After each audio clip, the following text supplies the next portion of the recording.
They laughed at my trembling hands, whispering that I couldn't even sign my own checks. But little did they know, those hands still held the power to change everything. My name is Celeste Harper, and before I begin this story, let me greet you properly. Hello, dear friends. Thank you for joining me today. I'd love to know where you are watching from. Drop it in the comments, won't you? I always enjoy hearing from people across the world. It reminds me that no matter where we live, our struggles, our joys, and our stories are often more alike than we imagine. Now let me take you back into my life. The life of a woman who was once respected, admired, even envied. A woman who built a life brick by brick with her late husband, only to one day be treated as though she were fragile porcelain, chipped and useless. You see, I was never a weak woman. My husband, Richard, and I built everything we had from the ground up. We worked our land, invested wisely, and made sacrifices that only those of our generation truly understand. No instant luxuries, no shortcuts, just honest work, careful decisions, and a steadfast faith that tomorrow would reward today's efforts. And it did. We lived comfortably, never extravagantly, but with enough to know we'd done well for ourselves. But time, as it always does, changed everything. Richard passed away before his hair even turned fully white, leaving me to carry the torch alone. I did so proudly, determined to honor his memory. For years, I managed our affairs, paid bills, handled investments, kept the family afloat. People admired me for it. At least, they did back then. And then my hands began to shake. It started small. A little tremor when I reached for a teacup. A subtle quiver when I tried to write a grocery list. I laughed it off at first, telling myself it was just age catching up. But soon enough, others noticed. And where there is weakness, there will always be someone eager to exploit it. I remember the first time it truly cut me. I was at the bank, standing at the counter, trying to sign a check. The pen felt heavier than it had ever felt before, as if it were made of stone. My signature came out wobbly, jagged, not the steady line it had always been. I heard it then, a whisper behind me. One of my own nieces, of all people, chuckling to another relative. Look at her. She can't even sign a check properly. The words stung more deeply than I can describe. In that moment, the years of sacrifice, the dignity I had carried, all seemed invisible. To them, I was reduced to a shaky hand and a failing body. They didn't see the woman who had managed businesses, overseen land deals, or sat up at midnight balancing ledgers while her children slept. No, all they saw was someone teetering on the edge of uselessness. After that, the whispers became a chorus. Every family gathering, every bank visit, every interaction seemed to carry with it a shadow of mockery. I caught their smirks, their sideways glances. They spoke of me as though I were already gone, as though I were nothing more than a relic waiting to be boxed up and forgotten. And yet, inside, I burned with a quiet fire. Because what they failed to understand was that weakness in one part of the body does not erase strength in another. Yes, my hands trembled. Yes, my writing had become less steady. But my mind, oh, my mind was as sharp as ever. I remembered every detail of our land ownership, every bond purchased, every account opened. I knew exactly where everything was, and exactly how to move it if I wished. They thought they were watching me decline. What they didn't realize was that I was watching them too, watching their greed, their impatience, their eagerness to swoop in and claim what Richard and I had built. And as I watched, a seed of determination began to sprout within me. I decided then, I would not die humiliated. I would not let them dance on the grave of my dignity. I would not be remembered as the old woman who couldn't even sign her name. Number. I would remind them, in the most unforgettable way, that these shaky hands could still write an ending more powerful than any beginning. And so, my plan quietly began to take shape.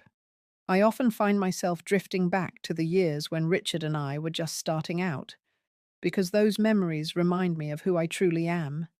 It is easy, when your body begins to falter, to believe the cruel lies people whisper, that age makes you useless, that trembling hands mean a trembling mind. But when I close my eyes, I can still see the woman I was, and she is still here. Richard and I married young, in a small church on the edge of town. We didn't have much, only a patch of land that his father left him and a determination to make it bear fruit. He was a kind man, strong in spirit, if not always in body. I was the one who kept the books, made plans, and held him steady when doubts crept in. Together, we worked that land until our hands cracked and our backs ached.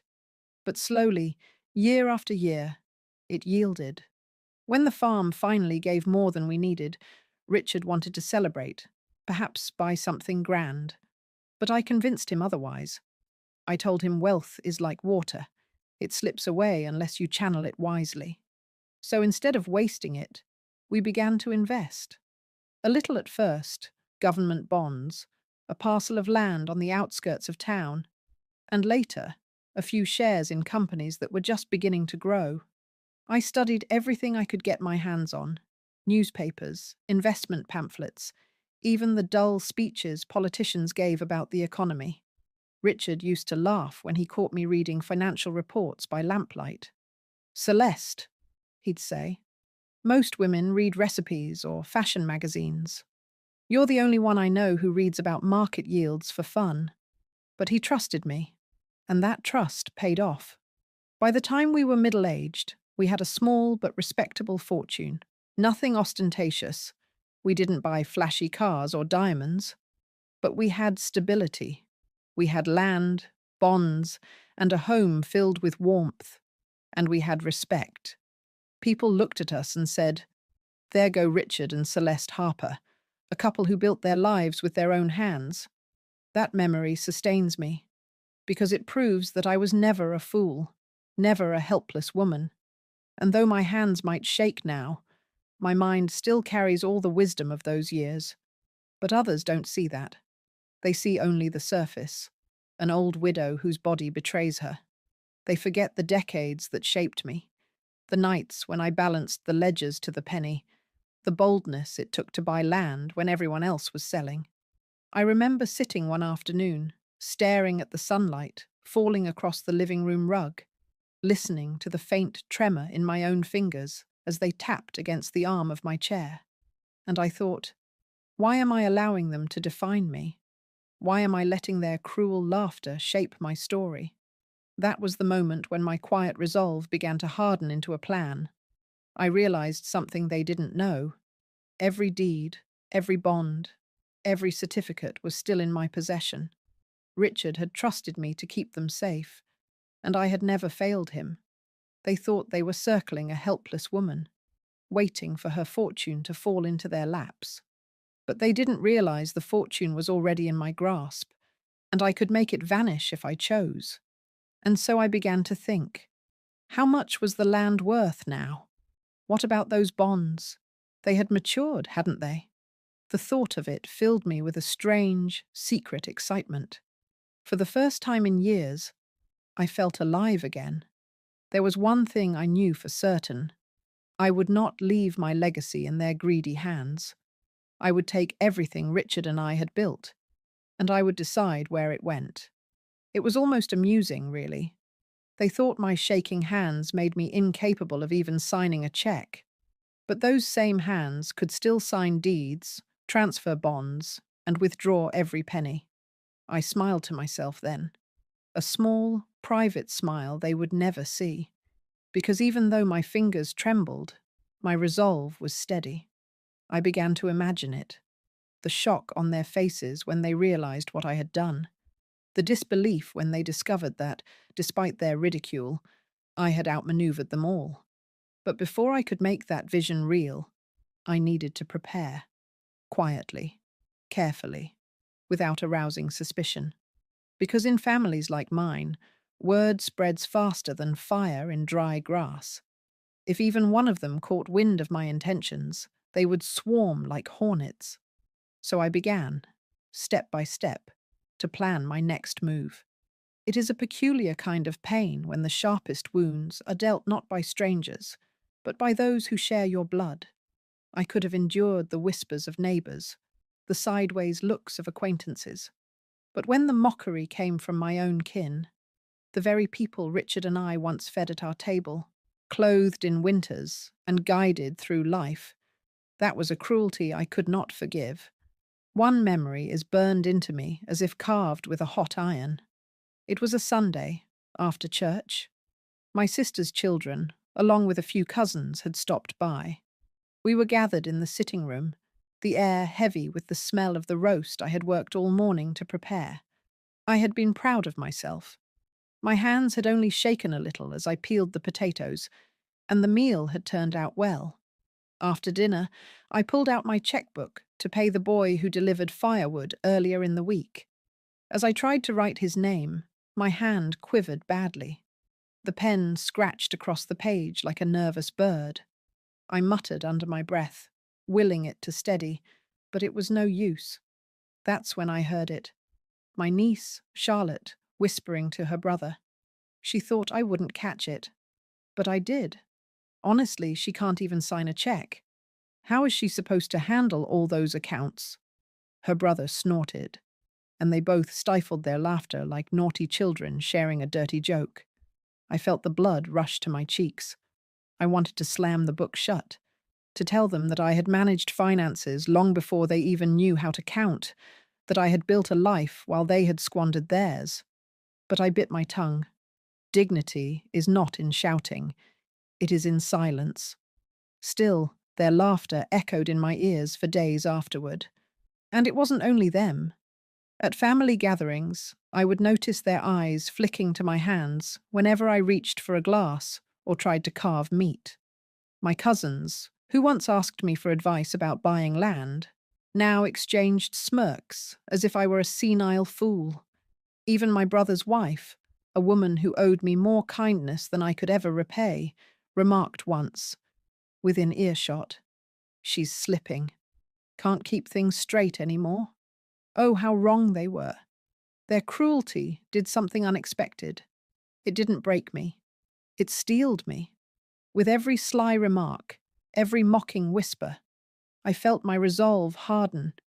If they saw me as nothing more than a trembling relic, then I would show them just how wrong they were.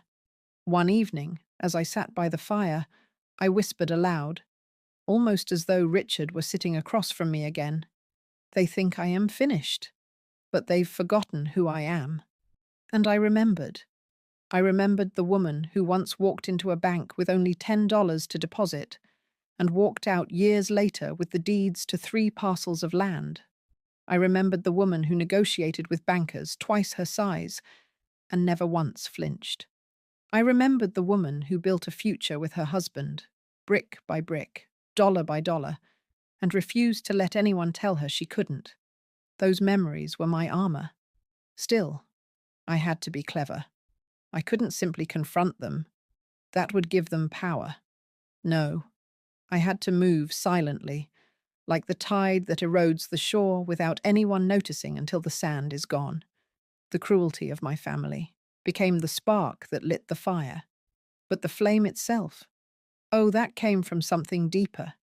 It came from a promise I made long ago, a promise to Richard. On the night he lay dying, his hand clasped mine, still steady then, and he whispered, "Take care of what we built, Celeste. Don't let anyone waste it, I promised him I would." And I intended to keep that promise, no matter what it cost me. So as my relatives smirked and whispered, thinking they were clever, I sat quietly, nodding, smiling even, letting them believe I was fading. All the while, I was planning, because while they were laughing at my trembling hands, I was preparing to take every last thing they expected to inherit. And oh, how sweet the silence was as I imagined the moment their laughter would turn to gasps. Once my decision was made, there was no turning back. I knew I had to move quickly. quietly, and with precision. My relatives believed I was too frail to manage even a simple signature, which, in a way, became my greatest disguise. Nobody suspects a woman they think is helpless. The first step was the lawyer. Mr. Alden had been our family attorney for decades, a man who had known Richard and me since our earliest days of building a life together. His hair was as white as winter frost, and his eyes carried the same kind of sharpness mine still did. When I asked for a private meeting, he didn't hesitate. I remember the way his eyebrows lifted ever so slightly when I told him what I intended.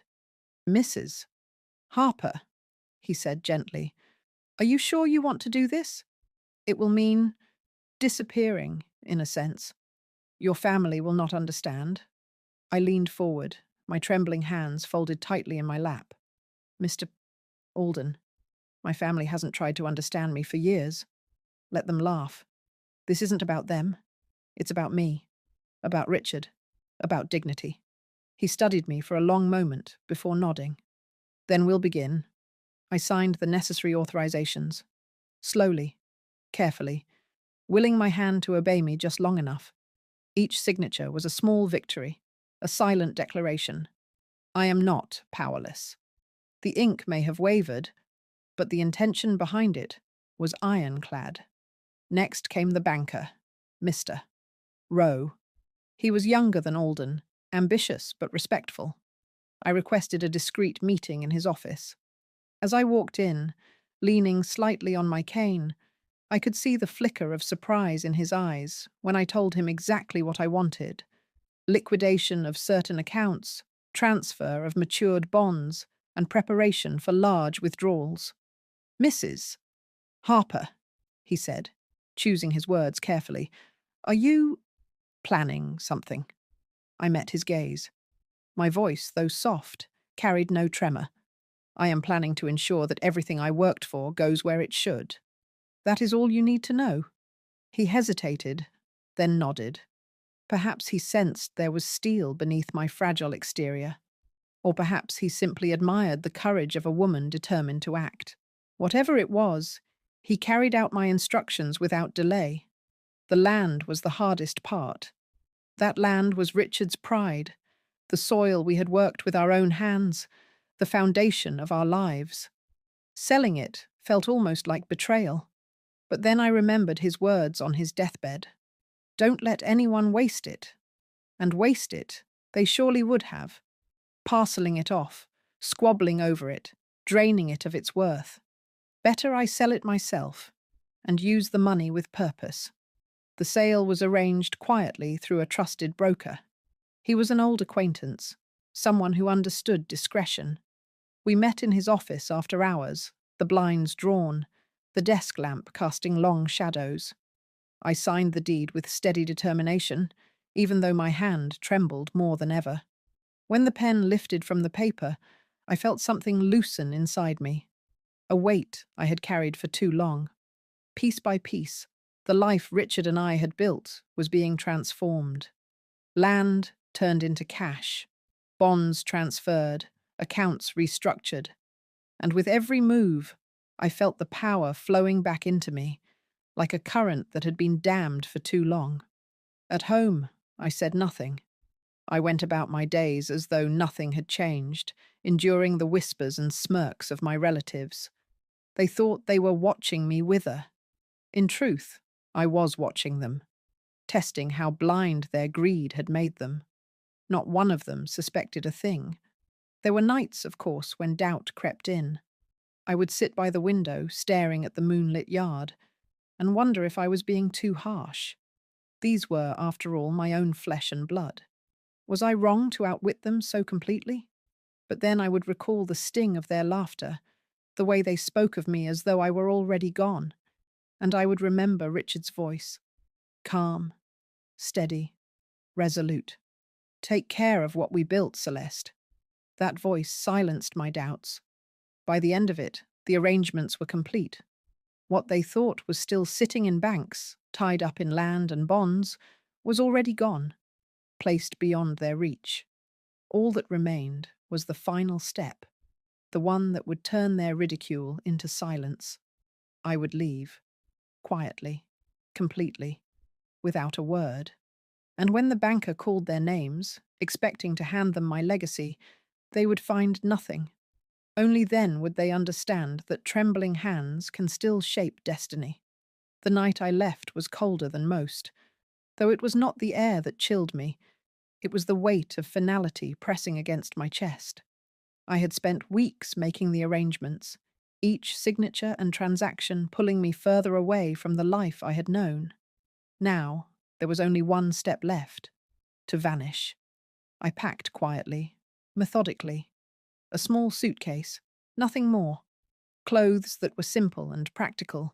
A few keepsakes I could not bear to part with. Richard's pocket watch, a faded photograph of us standing by the farm in our youth, and a worn, leather-bound book where I had kept notes on every financial decision we ever made. It was strange, really, how little I needed to carry, considering the life we had built. I moved through the house with deliberate calm, my footsteps soft against the wooden floors. Each room whispered memories to me. The kitchen where I baked bread for Richard on Sunday mornings, the parlour where we hosted neighbours during harvest festivals, the bedroom where his laughter once filled the night. Every corner carried echoes of the life we had shared. And yet, I knew I could not stay. To remain would be to hand everything over to those who mocked me, to let them circle like vultures until there was nothing left. Leaving was not abandonment, it was liberation. I paused at the window, gazing out at the moonlit yard. The trees swayed gently, their branches scratching against the siding like fingers waving goodbye. For a moment, my resolve wavered. What if I was wrong? What if disappearing was too cruel? But then I remembered Charlotte's cruel whisper, the smirks, the dismissive tones. I remembered the sting of humiliation when they said I couldn't even sign a check. My chest tightened with resolve. I whispered softly into the night, as though Richard were standing beside me. "It's time, my love. I won't let them win." With that, I lifted my suitcase and walked out the door. I didn't slam it shut, didn't lock it.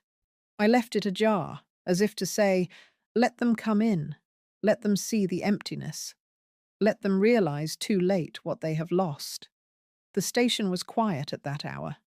A thin fog curled across the platform, cloaking everything in an eerie stillness.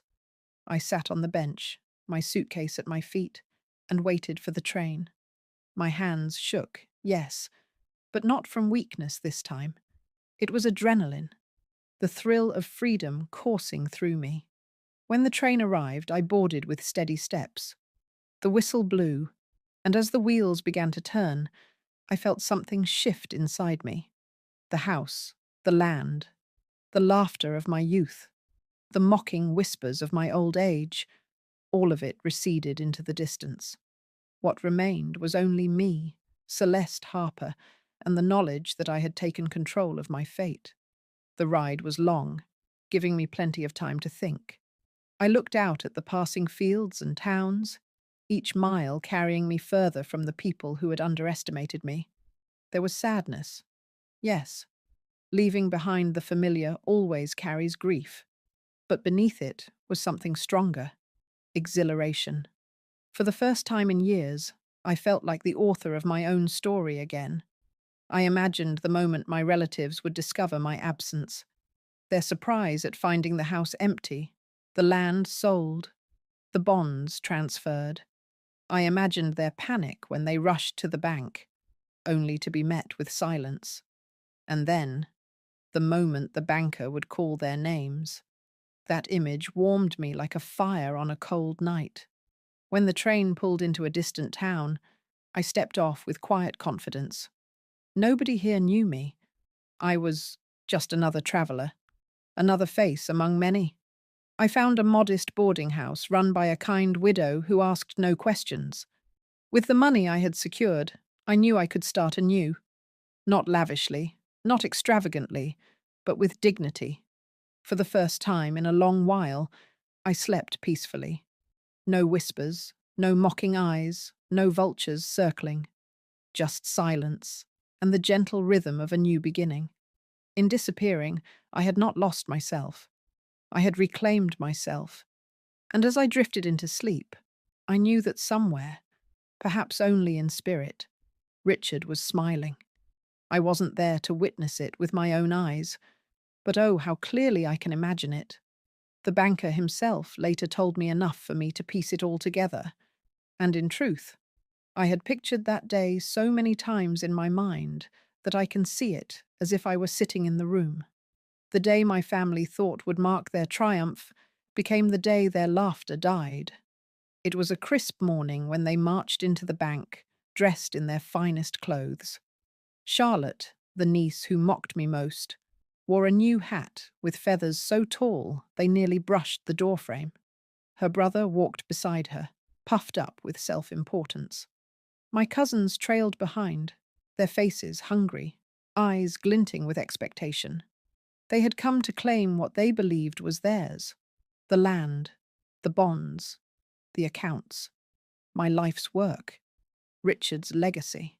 They thought they had finally cornered the trembling widow into surrendering all she owned. The banker, Mr.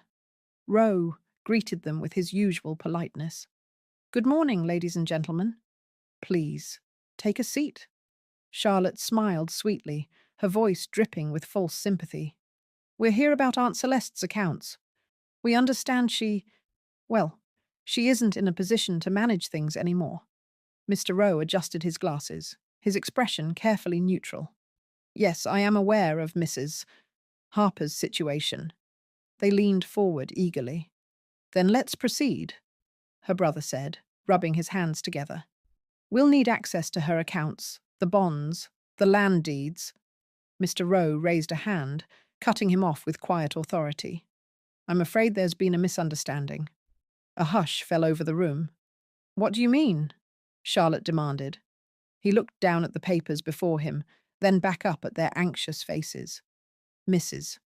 Harper has already liquidated her land holdings. The bonds were transferred weeks ago. And as for the accounts, those too were closed or moved at her instruction." The silence was thick, broken only by the sound of Charlotte's feathers trembling as she whipped her head around to glare at her brother. "That can't be right," her cousin sputtered. "She couldn't have done that.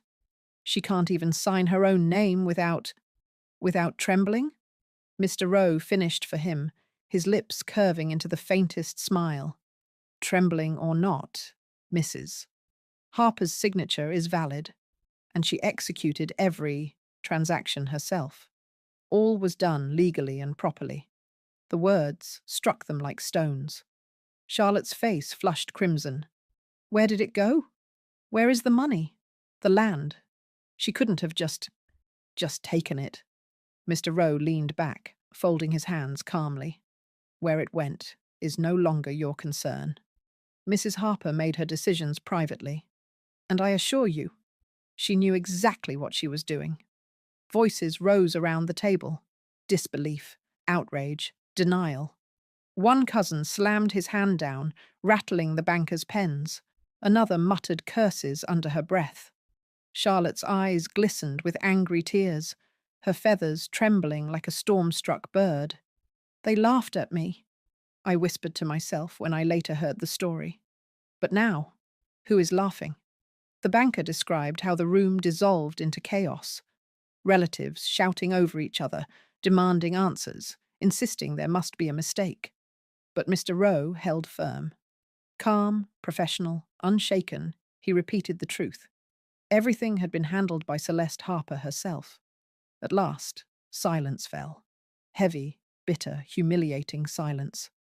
They realized there was nothing left to fight for. No land, no bonds, no inheritance. Only the echo of their own laughter, now turned back upon them. I like to imagine their faces in that moment. Wide-eyed, slack-jawed, pale with shock. The same faces that once smirked at me, the same lips that whispered cruel words, now silenced by the power of the woman they underestimated.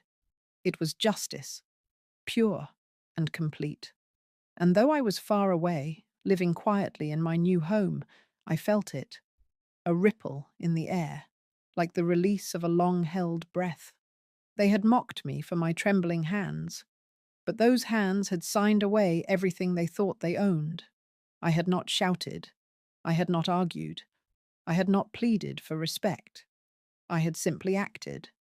And in the end, action speaks louder than laughter. The first morning I woke in my new life, I felt something I hadn't felt in years: peace. It wasn't the peace of silence or the peace of solitude. It was the peace of knowing that I had taken back control of my story. I rented a modest cottage in a quiet town far enough away that no one knew the name Celeste Harper. To the grocer, I was simply Mrs. H. To the children who ran past my gate on their way to school, I was just the kind lady who sometimes waved from the porch. There were no whispers about trembling hands, no smirks behind my back. Just people who saw me as I was in that moment. A woman living her life quietly. I cannot tell you how liberating that felt. For so long, I had lived under the weight of others' expectations and judgments. Every family gathering was like standing trial. My every movement scrutinized, my every weakness highlighted. Here, in this new place, I was invisible in the best way. No one judged me. No one mocked me. I could simply be. Of course, there were moments of loneliness. I missed Richard's voice, most of all. His steady laugh, the way he would hold my hand when storms rattled the windows. At night, when the world was quiet, I sometimes reached for him in the dark, forgetting for a second that he was gone. But then I would remind myself, he would have been proud of me, proud that I stood firm, proud that I did not let anyone squander what we built. I filled my days with simple pleasures. I tended a small garden behind the cottage, planting roses and herbs that reminded me of our old home. I took long walks, cane in hand, greeting neighbours with a smile. I even joined the local library's reading circle, where nobody cared about my shaky fingers as long as I turned the pages gently, and in that simplicity, I found joy again. So I'll ask you once more, dear friends, where are you watching from today? Tell me, share with me, because in stories like mine, we are all connected. You, me, and everyone who has ever been underestimated. And together, we prove them wrong. This completes the full story in 7 sections, approx. 5,000 to 5,500 words total. Dramatic, emotional, and perfectly structured for YouTube storytelling, with a strong beginning, twists, and a powerful ending for an older audience. Would you like me to now compile all 7 sections into one continuous full script file, about 5,000 plus words, so you can use it directly?